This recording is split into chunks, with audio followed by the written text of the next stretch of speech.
Hey guys, it's Steph from the Hot Moon Podcast, and I guess the 2025 Cleveland Cavaliers are going to be the 2015 Atlanta Hawks, unfortunately. And at this point, is it the series? Is it over? No, okay, but I mean, it's starting to look like that.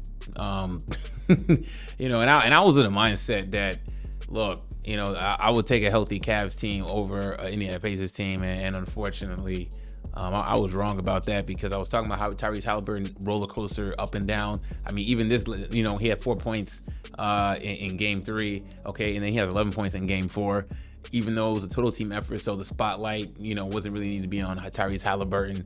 Okay, again, just keep in mind, like, he's a good player, okay, but wildly inconsistent. Okay, all right, 11 points, but he was a plus 27 on the court. I mean, everybody had a huge plus on the plus or minus stat line. So Tyrese Halliburton can kind of float on the radar in this series if the Cavs don't make a comeback, which I don't think they're going to make a comeback, and it's a shame. I was really liking this Cavaliers team all year, even though they weren't getting talked about that much. But, as talented as they are roster-wise, it's just kind of like, I mean, who's the guy you can hang your hat on? Who's that apex player? Is it Donovan Mitchell?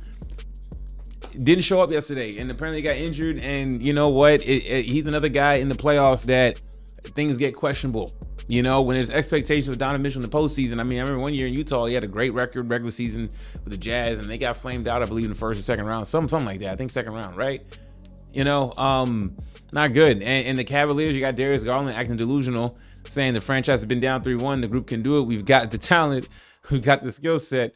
We got the camaraderie is always there. I mean, sure, they're talented enough to possibly do it, but I mean, coming down from 3-1 is damn near almost an impossible feat in the NBA unless you have one of the pantheon of great players like a LeBron James being down, because that's the team you're talking about, being down 3-1 to the Golden State Warriors, and then you add in the suspension of Draymond Green infused in that, then yeah, you could probably come back.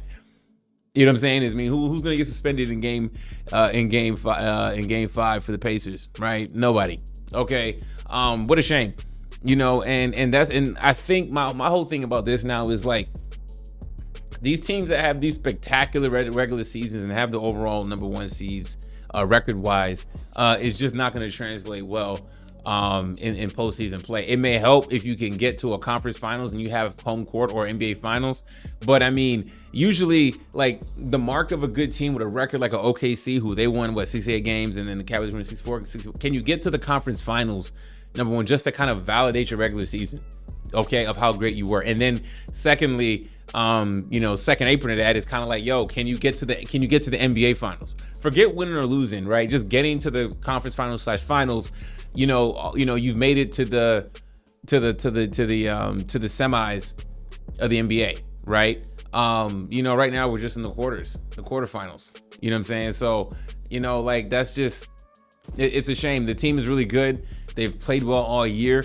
And again, injuries and attrition is part of it. And it seemed like the injury bug got them for game 2. They pissed away game 2, honestly, choked that game away. Okay, others would have a different conversation. Now, look, we saw what the Cleveland Cavaliers were able to do in game 3 and run it up on them. Is it possible that they can come back in Cleveland at home and do the same thing, but then they're gonna have a dud in Indiana, right? The Cavaliers. So look, the season, I'm not writing the obituary, but I mean the tombstone is already being built for this Cleveland Cavaliers team. Just how disappointed it has been, and this team did have championship aspirations. I mean, this team jumped out to a 15-0 start. Was it a fluke, a mirage? And then you saw they had like one of the best records. They were neck and neck with OKC all year long. And to see them crumbling and to get dominated like this by Indiana Pacers team that has been wildly underrated. I'm not talking about the Halliburton. I'm just talking about collectively as a team. They're built very well. So Rick Carlisle has done a good job with this team. Obviously, when they made the trade to get Siakam to go along with Halliburton, and then they have good bigs. Obviously with Miles Turner, who I think is one of the more underrated bigs in the NBA. Really, really good.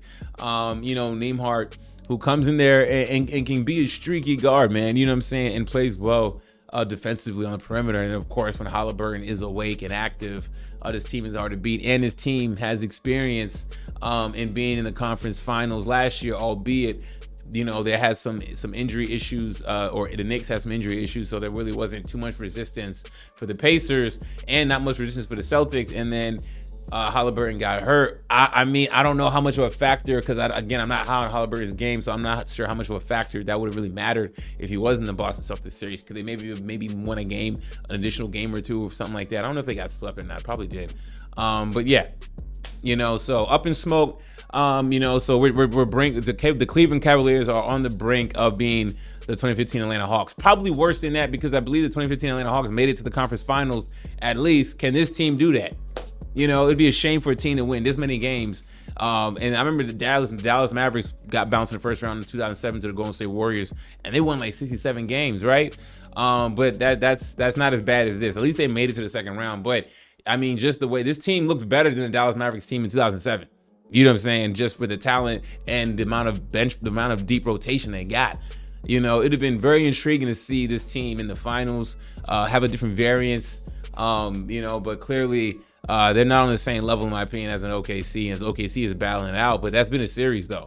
This right now, it hasn't. There's still plenty of time for them to answer back at home. Will we see that for the Cavaliers? I don't know at this point. It seemed like late game execution on the Cavaliers' part in that critical game was a big problem, and then for them to show up like that in game 2 in game 4 after the way they looked in game 3 makes absolutely no sense. And this is coming off of Kenny Atkinson winning Coach of the Year. I'm not seeing Coach of the Year play at this point. You know what I'm saying? So anyways, y'all let me know what y'all think about the Cleveland Cavaliers on the brink of being the 2015 Atlanta Hawks. Thanks for watching. Please like, subscribe. I'm out.